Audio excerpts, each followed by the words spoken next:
Welcome to the Create What You Speak podcast.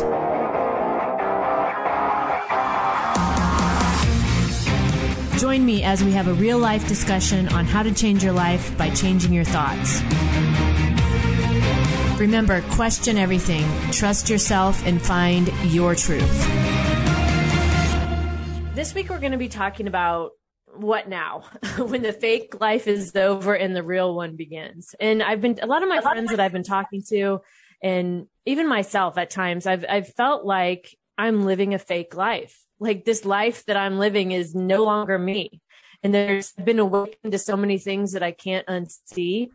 And when the life that you've been living, or maybe that you've been striving or hustling for, is no longer you, then the question is, now what? And my guest this week is Makhosi. She is the Royal Shaman. And we're going to be talking about this, about what now when the fake life is over, what's next? So Makhosi, welcome to the show. Thank you so much for having me, Sloan. I'm really amped for today's conversation because I feel like it's something that nobody's really talking about. Like, what is next after you've created quote unquote success? Right. I agree. And that's one of the reasons I was so excited to talk to you too. I was like, this woman is right up my alley. She is speaking my language. So I'm going to read just a brief bio about you, and then we're going to get right into it because we've got a lot of good stuff today. So Makhosi, as I said, is the Royal Shaman. She's a human potential expert and spiritual ascension master.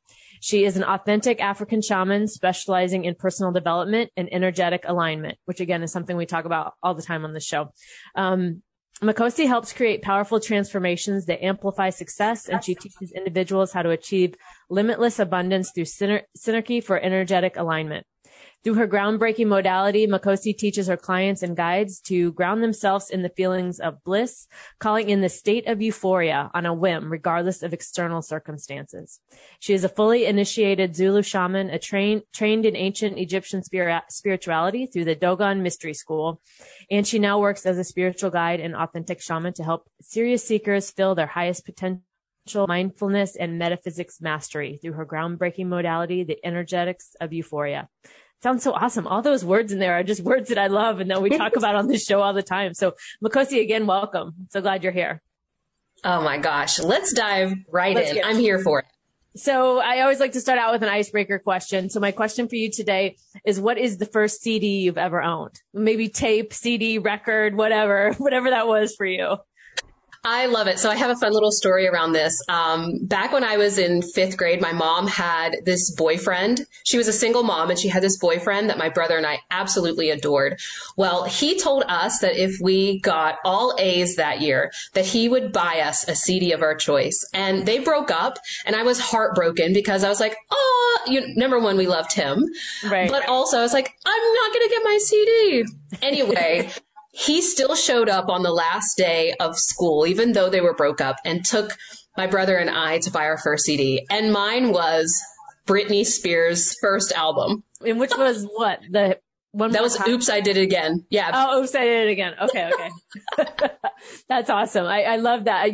When I was thinking about this question, I was remembering back, like when I was younger and got the tapes through Columbia House. You'd put a penny on a postcard and they would mail it to you. And everybody's moms were so mad because then we would get these bills later on, and so it's just funny to reminisce about that. So that's awesome. Britney Spears. My first one was Def Leppard. Oh, nice. I had it on my boombox and I was so I just loved it. I thought it was so awesome. All right. So let's get into it. So I know I read your bio, but in your words, who is Makhosi, the Royal Shaman? Makhosi is a shapeshifter. So my identity is, while still authentic, I allow space for me to embody every aspect that's a part of me, no matter what is going on externally. And so because of that, I am the song that I sing to explain this to my son is I'm Every Woman. And now he to explain his mom, that's what he sings is I'm like every woman. I'm an oracle to conscious leaders. I'm a truth teller and a little bit edgy, but also very lighthearted and humorous. And I am I am who I need to be in any given moment. Yeah. Awesome. I love that. It's such I love describing things in songs because I've always felt like music, could put into words things that I couldn't express. So I love that describing yourself as that as every woman, because, that is something often that, we have to do. We become these, I think sometimes, like the topic of the show today, we become these fake versions of ourselves and we're the woman we don't want to be. Right? We're these versions of the woman we don't want to be. But when you can line up with yourself energetically with the universe and you know what that means to you, that's a powerful place to be. Yes, absolutely. So let's talk about your journey and what brought you to where you are today. Because I was reading, about your bio and getting to understand what you do a little bit more. And you talk about you were, what some people would call the true definition of success, right? You had it all. But that didn't really go as planned. And so can you tell us a little bit about your journey and really how it led you to finding the power to tell the status quo to fuck off? Yeah, I have to give a little bit of background and just because we'll come back to it. But as a little girl, I definitely had spiritual gifts or knowing about different things and seeing spirits, so on and so forth. But I really disregarded it and kind of took it as, I don't know, just a weird thing. Right. I didn't put a lot of focus on it. For me, my youth was all about becoming successful because my mother was a single teen mom. And I was also raised mixed race in a very predominantly white town. And there was a lot of challenges that came with that. And so I saw my only way out as education and becoming successful. So I became a high achiever, probably a little bit of a perfectionist as well, very, very young. So I ultimately decided I'm going to go to college. I didn't know what I was going to go to college for, but I was like, I'm just going to go. I'm going to just figure it out when I get there. Right. Right. And that resulted in me changing majors a few times. And I ultimately ended up deciding I'm going to go to med school. I'm going to go to med school because I'm really great in science and I'm pretty smart. And what is more successful than doctor, lawyer, right?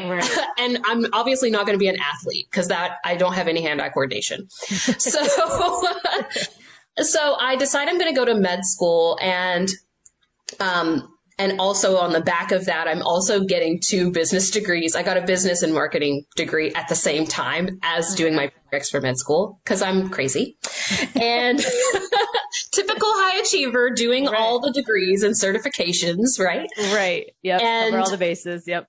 Yeah. So while in college, I met my, now husband, and I started having a lot of health issues directly affecting my fertility. And so my husband and I, after a few years, we were engaged and I'm having all of these issues. And the doctor told me, I really think you're probably only going to have a few years if you want to have a child.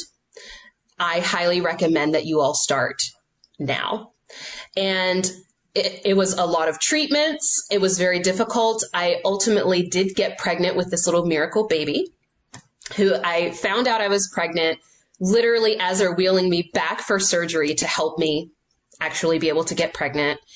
Oh. And I, all of a sudden, like everything just changed for me because my plan was I'm going to graduate top of my class. I'm going to go to med school. That's going to be like another 4 years. Then I'm going to do my residency. And by the time I come out of that, I'm going to be in my early 30s and then I will have a baby. Right. But life presented me with this other situation, right? A different path. Yeah. Yeah. A different path. And so I ended up having my son my senior year of college. And at this time, I'm still thinking like, I'm a superwoman. I can go to med school while with a newborn. Why not? Right. But as soon as he came, you know, I struggled for a year to get pregnant and I was on bed rest for 6 months out of my pregnancy. And then I ended up in the hospital again for 5 days right after he was born. And so there was like all of this trauma around having him. And I knew that he might be the only one. And so I realized for me, I just could not fathom going to med school and spending that vast amount of time away from him every day. Right. So I graduated from school, 2 degrees, magna cum laude, and I ended up going to work at Target as a manager, right? From med school to Target. And although for retail it was good, I was still having to drop him off at daycare every day. Right. And it was very unsettling to me. And I just decided I don't want this. So that was when I was presented. I went to, one of these in-home parties, and I ended up becoming an independent consultant for Pure Romance, which sells relationship enhancement. Yes, I'm familiar. Yes. I've been to several of those parties myself. I am very familiar. Yes, the best kinds of parties. And I skyrocketed to success in that company. I was in the top 2% of that company within 9 months. And if anyone knows anything about network marketing or direct sales, is that when you're at the top of those companies, you're getting free trips. I was going to Vegas for 5 days, all expenses paid, and designer handbags and, mansion parties with the CEO and the celebrities they're bringing in, right? Right. And here I am. I have really what most people define as success, right? I have a very hot husband. I have this gorgeous miracle baby. We have our own house. I've got my degrees. I'm at the top of my company. I'm living the quote unquote life, but something still was missing. And even though I enjoyed what I was doing, I didn't feel like it was totally in alignment. I didn't feel like it was me operating in my highest potential. It was like I was using skills that I had learned and like some things that I was good at, right? But it wasn't the thing that only I could offer to the world, right? Yeah. Mm-hmm. Yeah. And so then I began asking some questions because I started waking up to what was going on in the world. And I started to, actually it started in my origins class when I started studying different spiritual systems. And I'm like, why is the world like so divided and at war when everyone's literally talking about the same exact thing with like a different name on it, right, or just like spin on it, right? Whatever suits exactly. It was so dumb to me. And so I started really diving in more to personal development. And actually that journey had started when I was like 14, 15. Mm-hmm. So I start asking the universe these questions. Who am I? What am I here for? Yes. Right? What is my highest calling? Mm-hmm. How am I supposed to use my gifts, right? And how can I be the best version of me? Mm-hmm. So the difference here, which is really important for anyone listening to this, is most of us are taught that you start with questions like, how do I get blank, right? How do I get $10 million business? More money, the relationship, the how job, do I get the man, right? Yeah.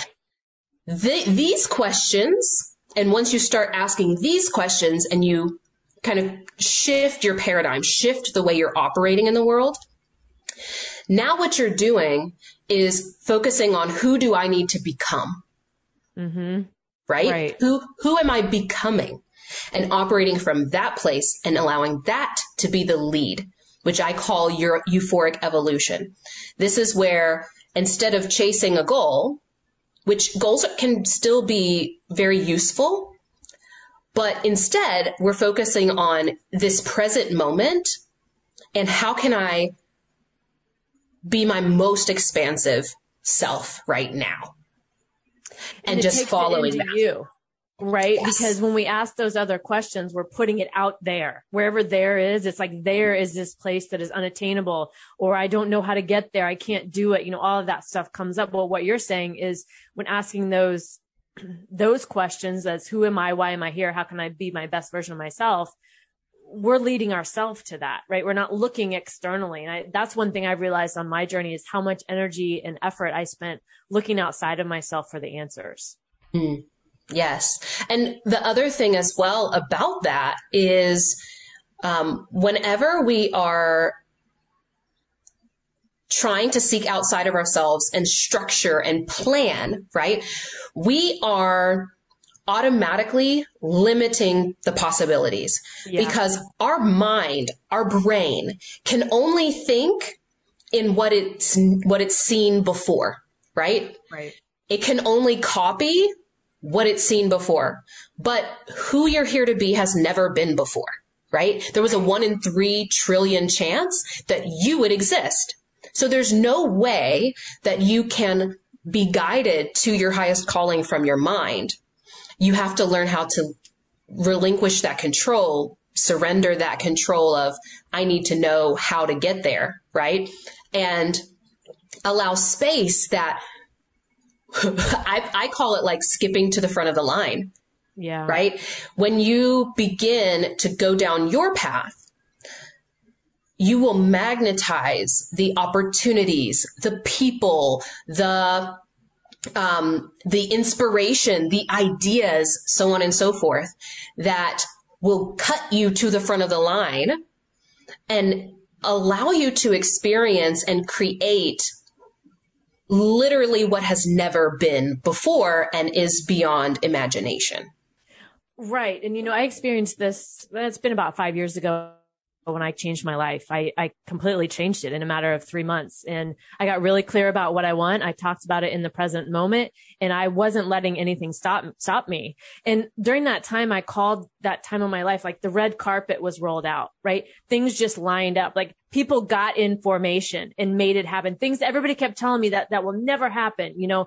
My house that I bought, like the place that I had to rent beforehand, like the guy cut it like 50%. Like I didn't even ask. He just cut the rent 50%. Like, those kinds of things were lining up. Like all these things my mind wanted to tell me could never happen. My heart was saying, no, go there, go show up at that, do that, go here, whatever it was. And when we get in that space, it's like, I still can't almost believe that happened to me because it was so radical. And it was such an example of what you're talking about when you do that. It was, and thinking about it, even talking about it now, I'm like, damn, I did that. And sometimes I even forget that I did, but it's such a different way to be, and such a, it's, you can feel that in your core, in your being. Like you can feel that shift that thaws the ice, right? Mm. Thaws that clutching that we have to things. That's how it felt for me, at least. Yeah. For me, I love that because for me, it feels like pure freedom. Right? Yeah. It feels like true freedom, not freedom that's like tied to a certain financial amount or even time, right? It transcends time. You did that in 3 months, right? Yeah. For me, I've created a 7-figure empire in less than 3 years because of this, right? Yeah. And also I became a shaman this way. I never would in a million years have thought like, I'm going to go to Africa and I'm going to become a shaman. Right. Even now, I sometimes don't fit in even in spiritual spaces, whether it's like new age or traditional spirituality. I don't fit in anywhere. Yeah. At all. And it's been this just simply following in the present moment. Okay, what's next? What's what feels the most expansive? What's the most euphoric option? And there's always, it's always first signaled by fear, right? Yeah. By discomfort, by suffering. It's like the doorway, because for us as human beings, euphoria, bliss, joy, love, happiness is our natural state, right? You see a child 2-3 years old, unless something happens, right? They are just naturally authentic. They are fully expressed, and they are just like, ooh, feel this silly putty, mom. Right. They're so like, that is our natural way of being. So Right. when we experience that fear or that discomfort, it's a signal to us that there's an opportunity. I call it like an opportunity portal, where if you lean into it and you step through it, you can't see what's on the other side. Right. You can't. But your higher self is saying, hey, there's something here. This is a limit that you've created. We need you to move through that, whether that's like judgment of yourself, shame, guilt, judgment of what other people are going to think about me, so on and so forth. And when you step through that, now you're stepping into more of who you're really here to be, who you truly, authentically are. Yeah. And it opens up doors. Totally. And I experience it. To me, I always described it as like a tornado. Like I'm in this space and I want something different. And then I'm like scared to death, or I'm, whatever the feelings are coming up. And then it's like a tornado, a cyclone of things. And I'm like in the air, like, I don't know what the hell is going on. I felt like a lot of the way I described, when I moved and changed my life, that like I was free falling, like I was just falling through the air. I had nothing to catch. It felt like I had nothing to catch me, but then I realized I had everything catching me. Right. And then you come out on the other side and you look back and it's like, wow, I did that. Like I came through that. And once you do it, then it's not as bad the next time. You start to recognize the signals, like you're saying, like you recognize when the fear or the shame or the whatever comes up, that, okay, this has been a wall for me in the past, but it doesn't have to be a wall going forward. Yes, absolutely. And so let's talk about your journey as a shaman. That was something I was really interested in hearing you discuss, and really, like, how do you use that with your clients as well? Because you said you don't fit in, which I think is also very interesting, because, we don't have to fit in anyway. We get to be who we want to be, and that's totally okay. So when somebody tells me they don't fit in, I'm like, good, that's great. That's awesome. I love that. Like what you hear so far? Take what you've learned and invest in yourself with the Create What You Speak Academy. Visit createwhatyouspeak.com to learn more. Now back to the show. So whenever I started following this path and asking those questions, that was when the universe presented a really incredible sequence of just synchronicities and serendipitous things that ultimately led me into my first initiation, my first mystery school. And that was with the Dogon of West Africa. A lot of people don't know they're connected directly with ancient Egypt. And so I spent 3 years in that process, studying also while I was here, and traveling and spending months at a time in West Africa, traveling actually.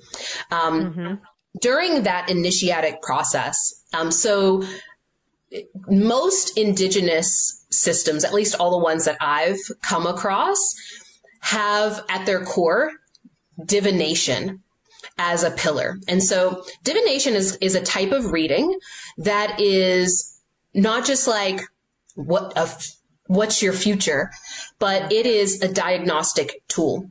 It's telling you, number one, like who your soul is. Also, the patterns that have been inherited and passed down, and root causes of the issues that you're experiencing in your life. And so as a shaman, we are trained. We look at what is the root cause that is creating the manifestation of XYZ problem in your reality. If we address the root, we heal the root, that then resolves what is happening in your reality. So in those divinations, it kept coming out. You're here to be a spiritual leader. You're here to be a priestess. You are an oracle, like so on and so forth. And I'm like, oh, that's nice. When I'm 50, right. I'm going to do that, right? Because at that time, I have a toddler. Right. I'm still running a business from home and doing very well. Still have a husband, and my husband was traveling a lot at that time. But my health kept going downhill. And so all of that health situation was a manifestation of me not being fully in alignment with. That's exactly what I was going to ask, if that's what, Yeah. That's the signal, right? We, you know, people wanting to mask, you know, symptoms or medicate or whatever. And it's the body's way of telling you, pay attention, like shaking you into like, you know, pay attention. Yes. And it only gets louder. Yeah. Until you deal with it or you die, right? Yeah. Like, yeah, for sure. Yeah, it does. Keeps going until you deal with what the root misalignment is. Mm-hmm. So ultimately, I ended up completing that initiation, and I began having dreams of, at the time I didn't know, but it was of my spiritual mother. I dreamed of her a year before I met her. And I'm super sick one day. This is in 2017 or 2018. I don't remember. But I'm lying in bed, super sick. And I just said out loud, I was like, ancestors, spirit guides, source, like whoever is listening. Yeah. I'm fed up. I am done feeling like this. I can't function. I'm miserable. I will do anything. I don't care how much it costs. I don't care what I lose. I don't care how hard it is. I will do anything. And I meant it. And as soon as I closed my mouth, my phone went bing. And so I picked it up and I looked at it, and it was a message on Facebook Messenger. And it was this woman, and she goes, "Hey, are you a healer?" And I said, "No, not yet, but I know that I'm called to become one." Right. And she was like, I just got this hit to message you. And I go and I look at her, and it is the woman in my dreams from a year before. Oh my God. Oh my God. I have chills. Yes. It was crazy. And so I'm like, all right, what is this? So ultimately that ended up with me entering into initiation to become a Sangoma, or a Zulu shaman. And actually now my gifting has evolved to the place where I'm what they would call a Sanusi. And a Sanusi is similar to like an Indian guru, or an oracle. So we are soothsayers, truth tellers, spiritual leaders in, on a big level. We don't work one-on-one with people, whereas most shamans work one-on-one. If we're working with people closely, those are people who are impacting large numbers of people. Mm-hmm. And for me, that now looks like I work mainly with executives and entrepreneurs, and supporting them in deconditioning and letting go and releasing all that is holding them back from stepping into their highest calling, the legacy that they're here to leave. As well as supporting them in creating freedom for themselves, because many of them end up creating prisons of their own making.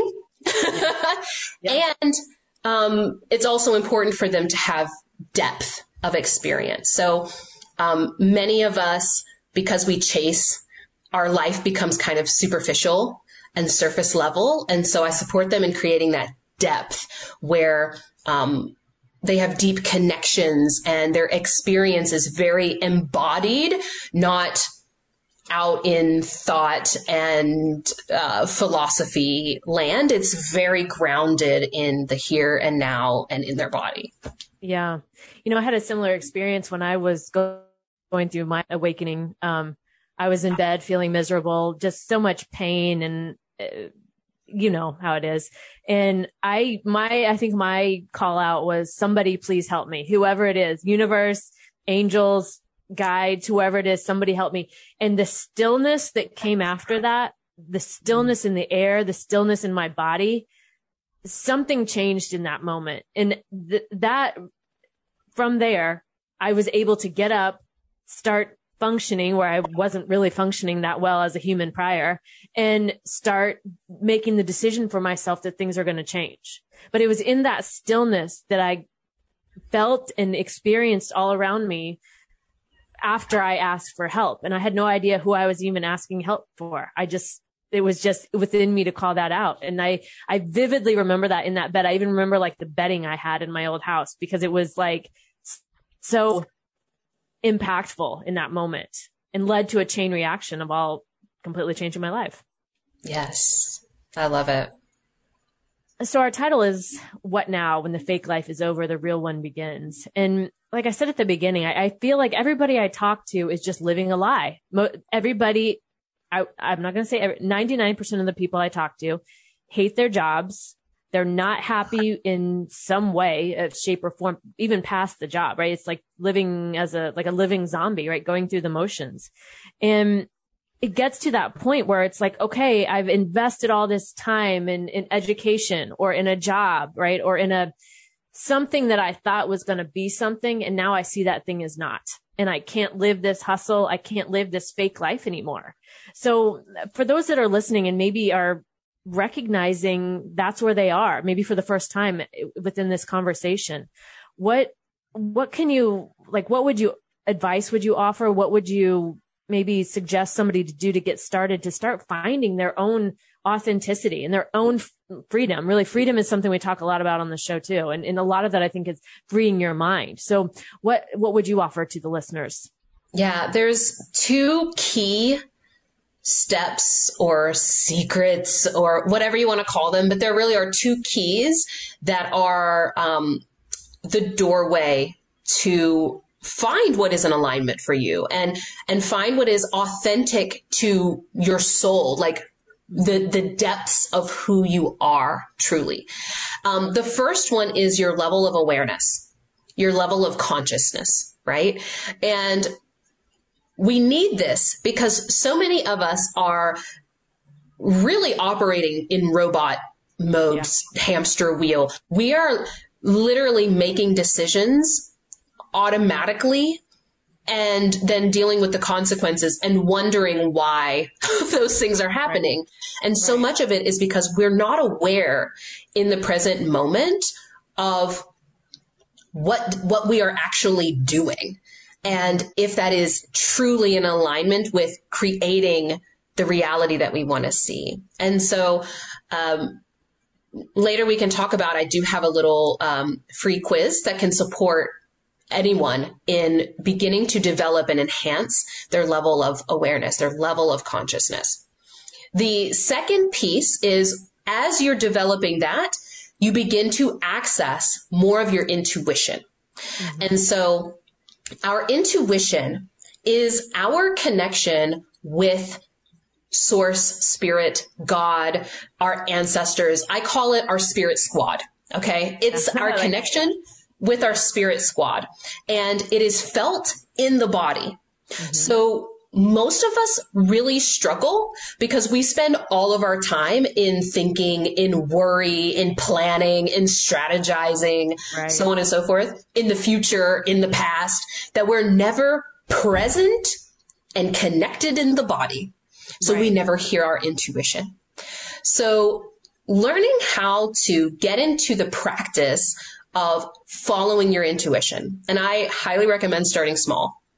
It sounds like both you and I were people who just like dove at first. Pretty much. I had no clue what I was doing, but here we go. It's like going down a water slide or something. That's how I felt. You know what I mean? Like going up on each side of it, like, woo, I don't know what I'm doing, but here I am. Yes. I mean, it works. However, a lot of people, their nervous system is going to freak out if they just go all in. And so it does help to begin getting in the practice of listening to your intuition. Mm-hmm. One way that I love, if someone does not have issues with eating disorders, is intuitive eating.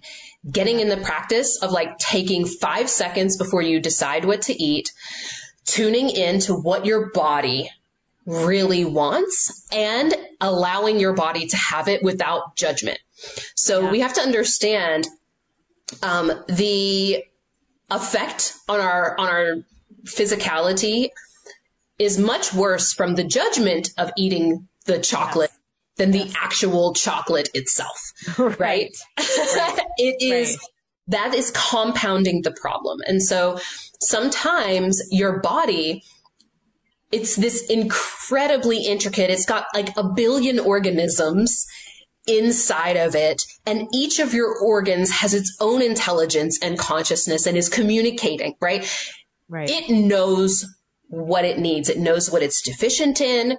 It knows what it's going to need to store, so on and so forth. And so I love using intuitive eating. Also getting into your body. So my favorite is dance, especially dance that moves the hips, because our intuition, our gut instinct, right, lives in that area. And this is the root is where we are grounded and connected with the earth, which is our life-giving force. It is the source of where we can connect to inspiration. And so sexual energy is creative energy, and it all lives down in our hips, right? In our lower abdomen. And so moving your hips, loosening up your hips, getting into your body can also assist you in beginning to really feel in your body, not feel emotionally, but feel in your body, and noticing like when your body moves towards something or moves away from something, right? Yeah. These little cues, which are quite subtle, you begin to pay attention to. And as you're following them, it develops that muscle, and you get bigger and bigger and bigger signs or hits, right? And as you follow it, now you're being guided to what is in your highest good, in the highest alignment for you and for everyone else. Right. Yes, that's an interesting part of that, of your higher. There was something I used to say. It was something along the lines of, for the good of myself and the good of all involved, right? Whatever I was, asking for, because that is another part of it. When we talk about spirituality and these things, we're not talking about like, doing like forcing people into things, or, it's not that energy at all. This is what is the best for all involved. And when I talk about dance a lot on here. I love to dance. I do social dancing. I was in a dance competition that was like way out of my comfort zone, but one of the best things I ever did. And what I find myself, so I do, Latin dancing. And what I find myself with dance is I can tell when I'm in my head, because I'm trying to lead the lead.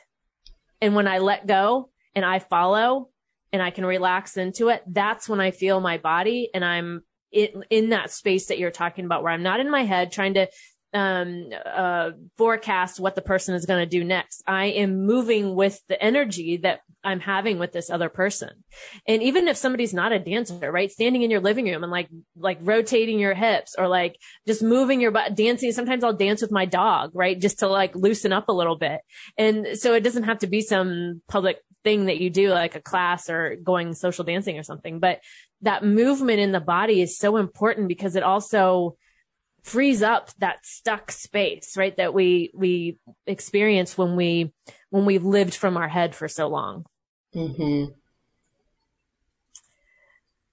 It's such an interesting, like there's so many directions we could go with this. And so I want to go back just real quick before I know we're going to come up on time here. But when we talk about that awareness and we're in that wanting to find our own alignment and step into more of the flow of the universe, right? So, because for a lot of my life, I felt like I was pushing against the universe, like I was pushing back always on something, and that's definitely no way to live. With the clients that you work with, what kind of blocks do you see that they experience, and how do you help them work through that?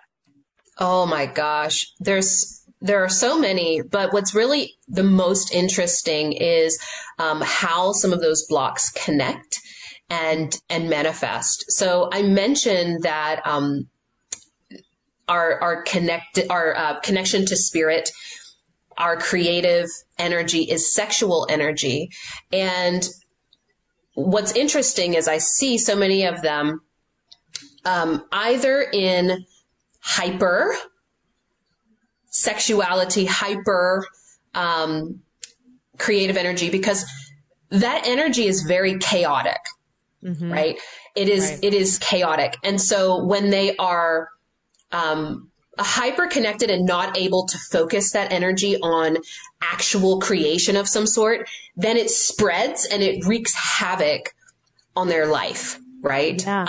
I don't deal with those. Typically I don't attract as many of those, more commonly, what I attract are people who are like hypo and have been suppressing, right? Yes. And so those are the people who they have to push, force, hustle, fight for whatever it is that they want in life, because they have shame or guilt or judgment of themselves and of others, right? Around their sexuality. Also, we have to understand that money is a creative energy, so it also manifests in their relationship with money.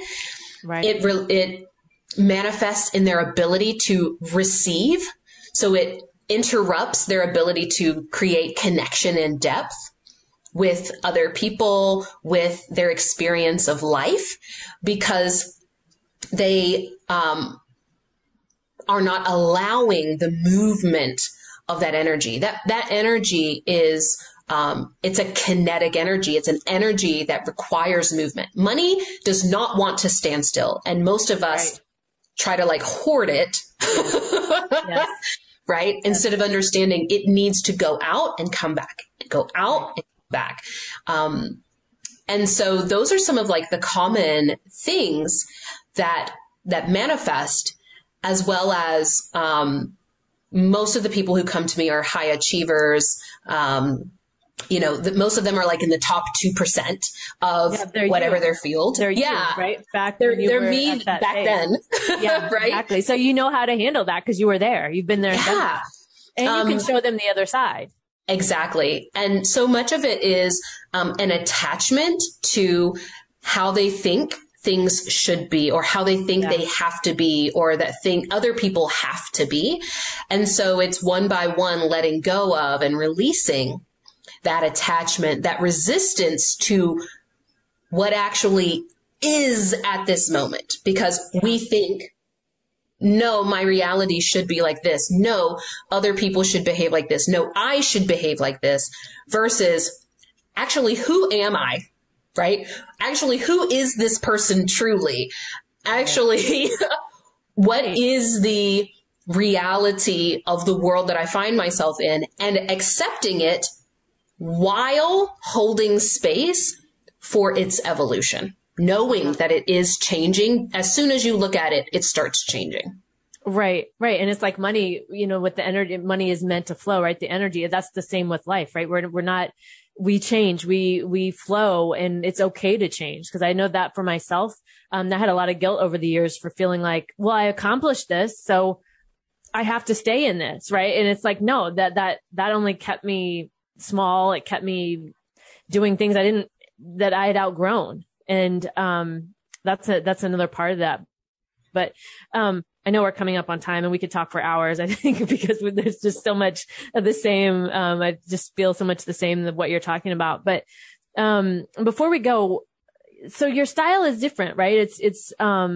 You bring in that spiritual side. You're not afraid to talk about that spiritual side, right? That I can even remember back, prior to 2020, like, keeping my spiritual side separate from my quote business side, right? My analytical side. And now I don't care. This is me. I'm finally able to show both sides. But, what's one thing that you want the listeners to know about the work that you do and what you bring to your clients?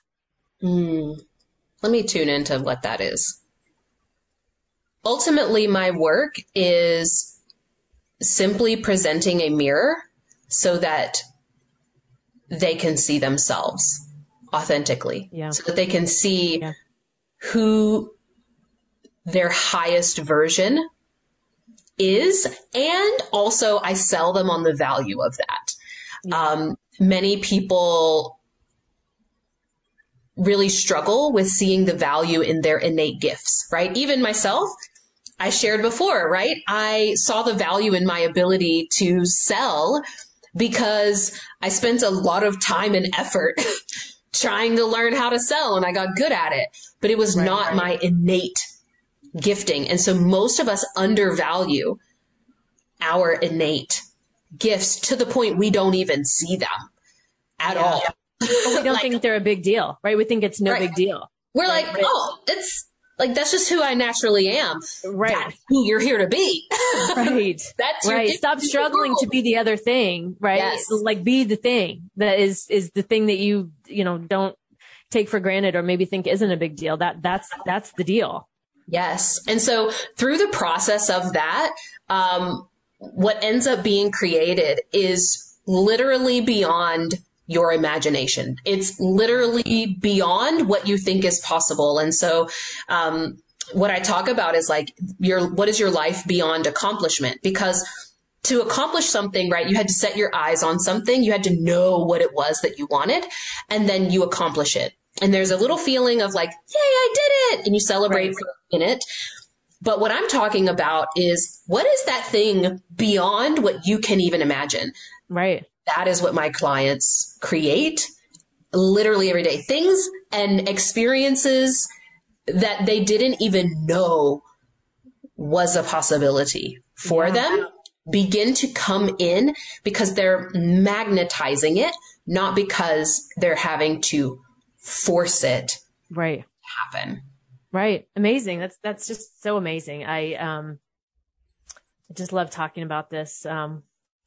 We can talk for hours, but I think we're coming up on time. So my guest this week has been Makhosi, the Royal Shaman. And as we wrap up the show, what's one thing you would offer to the listeners today that they could do to really drop their fake life and start living a real, authentic life where they're being true to themselves? Yeah. I want to invite everyone listening to go take my consciousness quiz. It's completely free. And I will tell you, over 70% of people who land on the page complete the quiz. It has also a little bonus activation at the end that's going to give you some insight into what to pay attention to, the tools that you can use, how you can develop in order to ascend into the next level of awareness and ascend into the legacy that you're here to leave, ascend into the next level. It will take you maybe 3 minutes, and it is highly valuable and practical for your life right now. I'm a very practical spiritualist. I'm the kind of person of like, I don't want to just like go to heaven. I want to create heaven here. I want my life to be heaven. Why do I have to wait? I don't want to wait. Do you? Right. No, absolutely not. And, I think anybody listening to this who's found their way here is ready.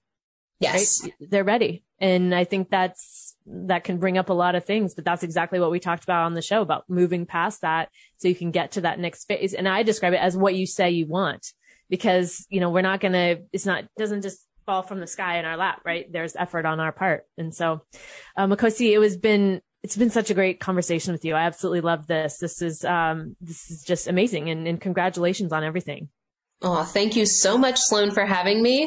I feel like we are kindred spirits, and just allowing our conversation to be shared by anyone who also is in alignment with that. Yeah. Amazing. So can you let the listeners know how to find out more about you and what you do? Yeah. So the best two places are either my website, theroyalshaman.com, or you can find me on Instagram at The Royal Shaman. I'm also on YouTube and Facebook, but those are really like the two places that I live the most. Okay, cool. And you have a masterclass coming up? Is that?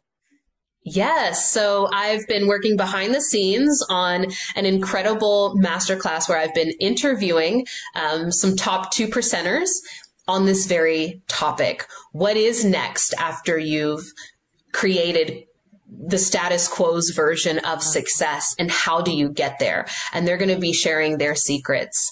So I don't have a date. However, if you do take the quiz, you'll be on my mailing list and be first to be in the know when that's ready to come out. Awesome. All right. Well, I'll link to all that in the show notes. And again, Makhosi, thank you. This has been such a wonderful conversation on now what? The fake life is over and the real one begins. Yes. Thank you so much. All right. That was my interview with Makhosi, the Royal Shaman, talking about what now when the fake life is over, the real one begins. And if you're feeling that way, if you are feeling like you are living a fake life, or maybe it's the relationship or the job or the whatever it is that just isn't you anymore, this topic of everything we talked about on the show today is worth exploring. It's worth discovering. You're listening to this for a reason. As I mentioned, if you came to this episode, you're listening to this for a reason, and it's worth pushing aside any fears or doubts or whatever it is that may be holding you back aside and exploring that in whatever way that is for you. I love that we talked about, well, so many things, and we could have talked for hours, I think, but asking the questions, right? Who am I? What am I here to be? How can I be the highest version of myself, right? And we talked a lot about being in awareness, right? Living more in our body and not so much in our mind, like in the past or future, and with the wonder and the worry and everything that comes with that, right? It takes that. Some of this stuff, I think we say these things, but really thinking about what that means to you. That's really something I got out of this episode. So what does that mean to me to be in awareness and be present in the moment? And that's something that I'm going to be exploring after this episode. So I hope you enjoyed this. If you have any questions or comments, please feel free to contact me. My email is sloanfremont@pm.me. You can also visit my website, sloanfremont.com, and you can sign up on the right-hand side of the site there. You'll see how to get on my email list so you never miss an episode. And then I've got all my social media links on that sidebar as well. So that's it for this week. So stay tuned next week, where I will continue to bring you real-life examples of how you can live free in what often feels like an unfree world.